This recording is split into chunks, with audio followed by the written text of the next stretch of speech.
My next guest is a Backstage Buzz favorite, Connie Canaday Howard. She joins us today to shine some light on the next production from College Theater, The Foreigner. Welcome, Connie. Hi.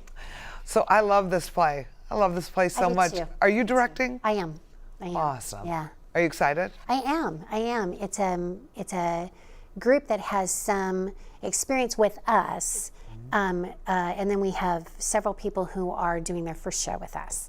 Wow. So it's a really nice mix, and it's a nice script. And I directed Shoes the Nerd several years ago, and with another really talented student cast. It remains one of my, I have many, but one of my favorite student projects. And it seems very timely. You know, I did this show years ago, and there's something about that script that everybody in the cast will walk around saying "fall work," and all the little things. Yes. One of the characters says. There's a lot of things that stick in your head. Yes. And I think it's a testament to the playwright. Yes. But it's very sticky jokes. They're silly, but I love the fact that anyone can relate to these laughs, and they're honest, and they're sincere, and they're not hurtful, and they're just good laughs. Yes, they are. And yet the message is pretty important. Absolutely. Underneath it. But it's funny, I posted something on social media about this was my next project, and friends from all over the world were commenting on foul work, so which is fork. So.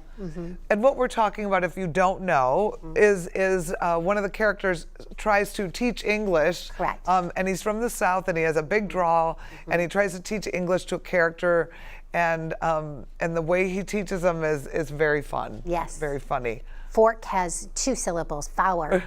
Right. Do you want to tell everybody what the show's about in a... Sure. In a nutshell, there are 2 characters that come to this hunting fishing lodge in Georgia, in Tillman County, Georgia, and they're Brits. And one is working for our government as a consultant, and he comes and does a workshop every year. And he brings a friend of his who's in a crisis. His friend feels like he has trouble making conversation right now. He's very nervous, and he freaks out about the fact that he's going to be left at this lodge for 3 days by himself. He just feels like he can't talk to strangers. And so the other gentleman comes up with a plot to take care of him by telling them that he's a foreigner, which of course he is, he's from Britain, but he doesn't speak any English, and he's embarrassed by that fact. So therefore nobody should speak to him.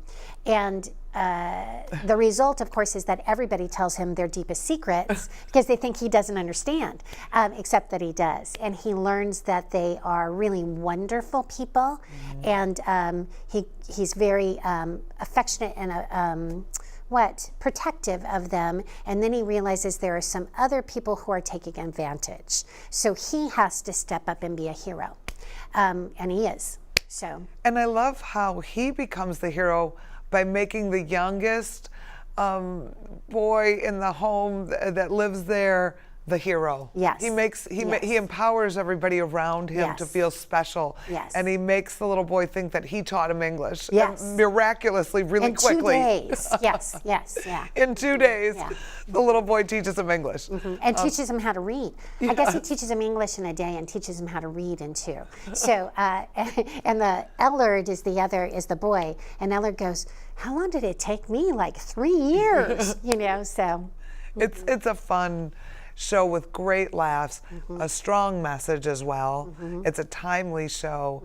It's a good show for students too, because I think there's a lot of great characters they can grab onto. Right. So you have the man who's pretending he doesn't speak English, who totally speaks English. You have Ellard, who thinks he's teaching him English, who's not so smart and has challenges, but is actually very smart, very worldly in his own way, Yes, right? that's right.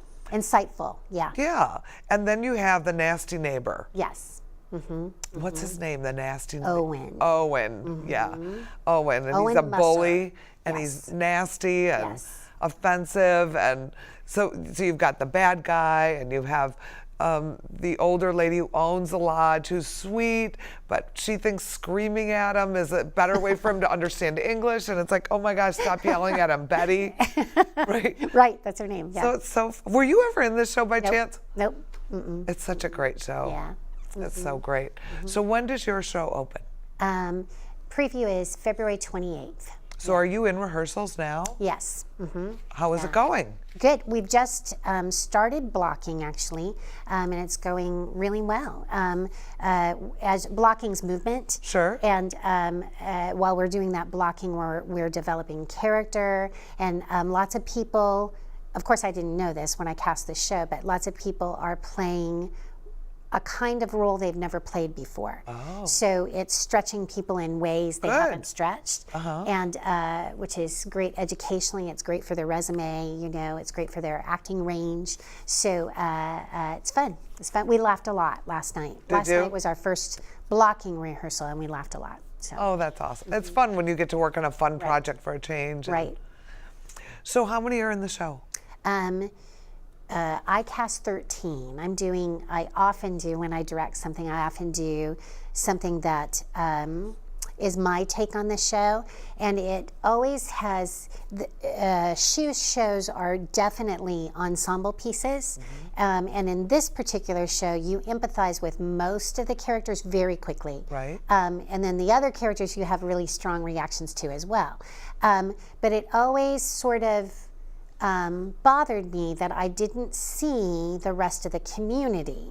And so I've also cast community members that were improvising scenes at the top of scenes or at the end of scenes, that stop in and buy a pack of gum. So we have a sense of this community, because the community comes into play later in the play. That's a great idea. Yeah.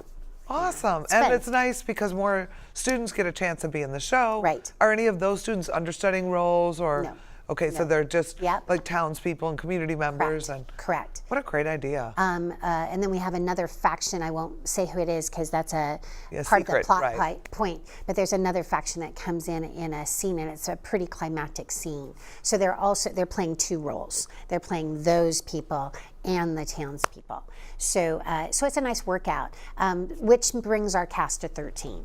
That's fantastic. Yeah. That's awesome. And what other shows do you have coming up? In college theater? Yeah. 1984. So Foreigner, which is Holy a cow. farce, and 1984, which is a drama, and a pretty intense drama, are a nice contrast, and that opens in April. And then this summer, we have still to announce, but we'll be doing a musical and a show that we create from improv that tours the county.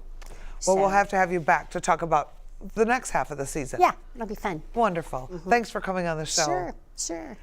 College Theater's The Foreigner runs February 28th through March 17th. For tickets, visit atthemac.org or call 630-942-4000.